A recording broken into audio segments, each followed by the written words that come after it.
What if Mary Magdalene knew that praying was never the gateway to miracles?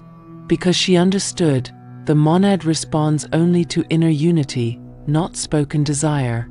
What if she realized that the moment humans beg, plead, or reach outward, their awareness fractures, and that this fracture is exactly where archonic interference quietly operates? Not demons, not monsters, but forces of distraction that thrive when attention scatters and power leaks. Mary Magdalene was not rebelling against faith, she was protecting access. She saw that when people pray emotionally, their bodies tense, their minds race, and their awareness splits between hope and fear. And she knew something most never learn. The monad does not enter division, it responds only when the human signal becomes whole. So she taught a different way, not worship, not repetition, not asking. She taught chosen ones how to call, how to align breath, body, and attention until the inner noise dissolved. In that state, nothing could intercept the signal, because nothing was being sent outward. The connection happened inward, where interference has no reach. This is why her knowledge was hidden. A human who can access the monad directly does not wait for permission, does not fear delay, does not surrender authority to external systems. In this video, you will discover why prayer often keeps seekers trapped in cycles of waiting, how Mary Magdalene taught chosen ones to call the monad directly from within, and why this inner call cannot be blocked once alignment is achieved. But listen carefully. If you miss what is being shown here, you will continue asking for doors to open, never realizing you were standing on the handle the entire time. Stay with me. What follows reveals how miracles truly begin. Mary Magdalene has been remembered as many things: devoted follower, witness, symbol, but rarely as what she truly was, a trained knower of inner mechanics. She did not merely believe, she understood. And that difference is everything. While others gathered around teachings as stories to admire, Mary learned them as instructions to embody. She was taught that the divine was not distant, not selective, not moved by desperation. It responded only to coherence, to alignment, to wholeness within the human vessel. This is why her role was unsettling. Mary did not approach the sacred as something outside herself. She approached it as something that awakens when the mind grows quiet and the body becomes present. She knew that miracles were not interruptions of natural law, but expressions of a deeper law most people never access. Those who studied consciousness across history, mystics, philosophers, early contemplatives, understood the same principle in different words. When awareness is fragmented, power leaks. When awareness becomes unified, reality listens. Mary was a keeper of this unification. She taught that emotion alone does nothing, words alone do nothing. Even belief, without inner order, changes very little. What mattered was state, the inner condition from which a call arises. A calm body, a steady breath, attention gathered instead of scattered. This is why her knowledge was difficult to preserve. It could not be institutionalized, it could not be sold, and it could not be controlled through fear or reward. Anyone willing to do the inner work could access it. Mary did not teach people how to worship harder, she taught them how to stand in alignment. So when the monad was called, it responded naturally, effortlessly, without delay. And once you understand this, prayer, as you've known it, begins to feel incomplete. The monad is not a being you can persuade. It is not a figure, watching, judging, or choosing favorites. The monad is unity itself, the undivided intelligence from which thought, matter, and awareness arise. Ancient philosophers spoke of it as the one before all things, the source that does not move, because everything moves within it. It cannot be emotional, offended, impressed, or convinced, because it lacks nothing. This is why words fail it. Words are fragments, they come from division. One thought separated from another, one desire pulled against another. When you speak from inner conflict, your call dissolves before it ever coheres. The monad does not ignore you, it simply does not respond to incoherence. Imagine trying to tune a radio by shouting at it. No matter how sincere your voice, the signal will not come through unless the dial is aligned. The monad functions the same way, it answers resonance, not requests. Early thinkers who studied consciousness understood this well. They taught that the highest source could only be approached by likeness. To contact unity, the human mind must briefly become unified. This is why desperation rarely produces clarity, and why silence often does more than effort. Mary Magdalene understood this distinction deeply.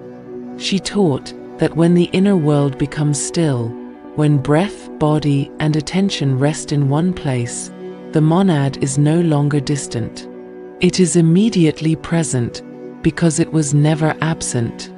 This is also why repeating phrases, memorized prayers, or emotional bargaining produces so little change. These actions keep awareness busy, divided, and outward-facing. The monad does not enter noise, it reveals itself through order. Once you grasp this, something shifts. You stop trying to speak to the source, and begin learning how to stand as a clear channel for it. And this understanding leads to a difficult realization. Much of what people were taught to do was never meant to reach the monad at all. Prayer, as most people practice it, was never designed to awaken power. It was designed to redirect attention outward. This does not mean prayer is evil or useless. It means it serves a different function than people assume. Prayer comforts the mind, it soothes fear, it creates emotional release. But comfort is not creation, and relief is not transformation. When a person prays from desperation, something subtle happens. Their authority leaves the body, their awareness stretches upward, outward, away from the present moment. The nervous system remains tense, the mind remains divided, and the inner state required for real change never forms. Systems throughout history, religious, political, psychological, have always favored methods that keep people dependent rather than aligned. Not out of cruelty, but out of structure. A population trained to ask is easier to guide than one trained to embody clarity. Mary Magdalene saw this clearly. She did not attack prayer, she simply did not rely on it. She understood that repeated asking reinforces the identity of someone who lacks. And whatever identity the mind stabilizes, reality reflects back. This is why prayer often becomes a loop: hope, disappointment, renewed hope, delayed change. The act itself keeps the seeker in a posture of waiting rather than standing. When awareness is externalized, interference is easy, not through force, but through distraction. Attention scattered across fear, desire, and belief never settles long enough to reorganize reality from within. The great misunderstanding is this: people thought prayer was the doorway. Mary taught that alignment was the doorway, and prayer at best was only a shadow of the real mechanism.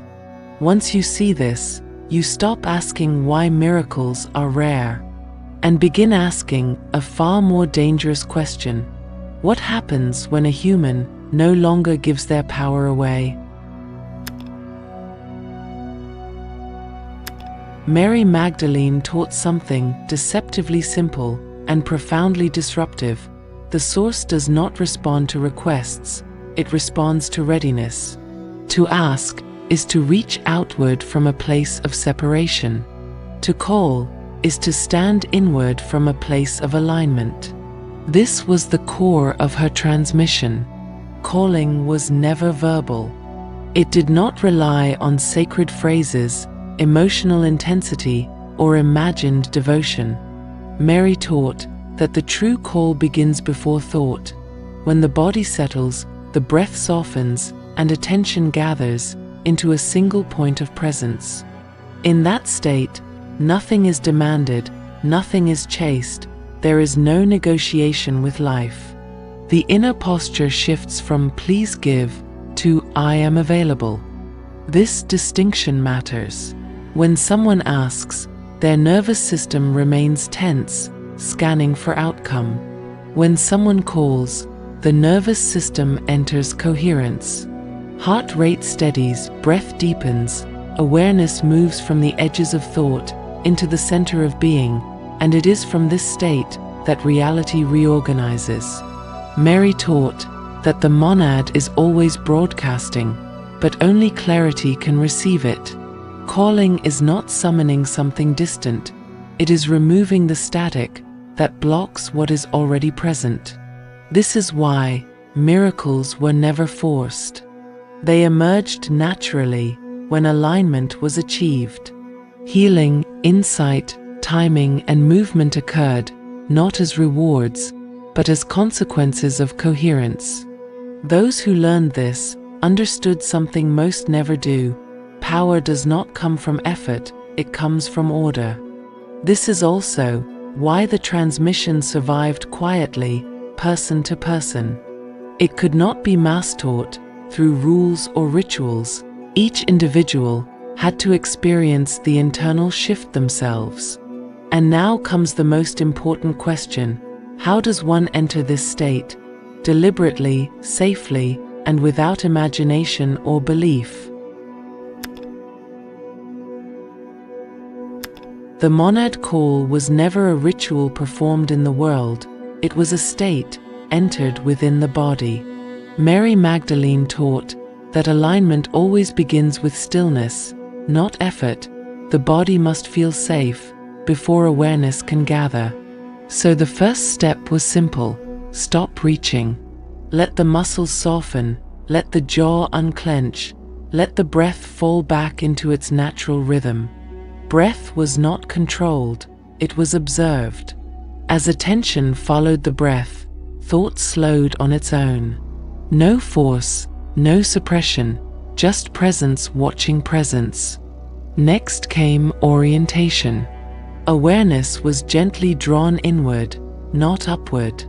Mary taught that power does not rise through imagination, it settles through embodiment. Attention rested behind the chest, in the center of gravity of the body, where sensation feels whole, rather than scattered. This was the threshold. When attention, breath, and body aligned, a subtle coherence emerged. The mind grew quiet, but alert, the body felt heavy, yet clear, time seemed to loosen. In this state, the inner noise that fragments intention dissolved. Only then did the call occur, and even then, it was not spoken. The call was recognition, a silent knowing, a steady availability, nothing asked for, nothing pictured, no outcome demanded. The practitioner simply remained present, unified and open. And this is where people misunderstand miracles. Nothing dramatic happens in the moment, no visions, no rush, just stillness that feels correct. But afterward, hours or days later, events shift, conversations align, obstacles loosen, insight arrives without struggle. Reality responds, because the signal is finally clear. This is why belief is irrelevant, doubt is irrelevant, Even understanding is secondary. What matters is coherence.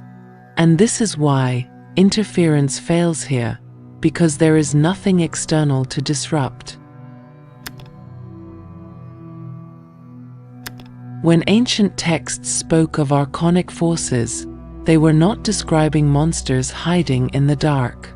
They were pointing to patterns of interference, systems of distraction that thrive on fragmentation, fear, and unconscious repetition. These forces do not attack power, they depend on its absence. Interference only works when attention is pulled outward, into worry, identity, craving, and endless mental noise. As long as awareness is scattered, influence is easy. Suggestions stick, emotions spiral, decisions are reactive, the human becomes predictable. Mary Magdalene understood this precisely. That is why her method never involved external focus. No objects, no intermediaries, no imagined battles, nothing to target, nothing to disrupt. The monad call happens inside coherence, and coherence has no entry points. When breath is steady, body grounded, and attention unified, there is no gap for distortion to enter. Fear cannot hook, thought cannot spiral, emotional manipulation loses traction. Not because something is fighting it, but because there is nothing loose to grab onto. This is the great misunderstanding. People believe power must be defended. In truth, power simply needs to be gathered. Archonic influence collapses the moment authority returns to the center of the self. Not through resistance, but through clarity, not through struggle, but through presence. This is why Mary never framed her teaching as protection. Protection implies threat. She framed it as remembering how to inhabit the body fully, how to let awareness rest, how to stop leaking energy into imagined futures and rehearsed fears. Once this state stabilizes, interference fades naturally. It has no fuel, no fear, no fragmentation, no external channel, only a human standing whole. Everything you've heard until now leads to a quiet, uncomfortable truth. Nothing outside of you is holding the door shut. The monad has never been distant. Miracles were never withheld. The delay was never punishment, it was misdirection. You now understand the difference between asking and calling, between noise and coherence, between hope and alignment. And this understanding places you at a crossroads most people never consciously reach. You can walk away and return to the familiar loop, seeking signs, repeating words, waiting for permission, outsourcing your power to time, chance, or circumstance. Life will continue much as it always has, comfortable, predictable, just out of reach. Or you can begin the quieter path, the one that requires no audience, no approval, no belief system to defend. Only practice, presence, and the courage to stop reaching outward for what responds only to inner order. The monad does not demand devotion, it responds to clarity. And clarity, once tasted, is difficult to forget.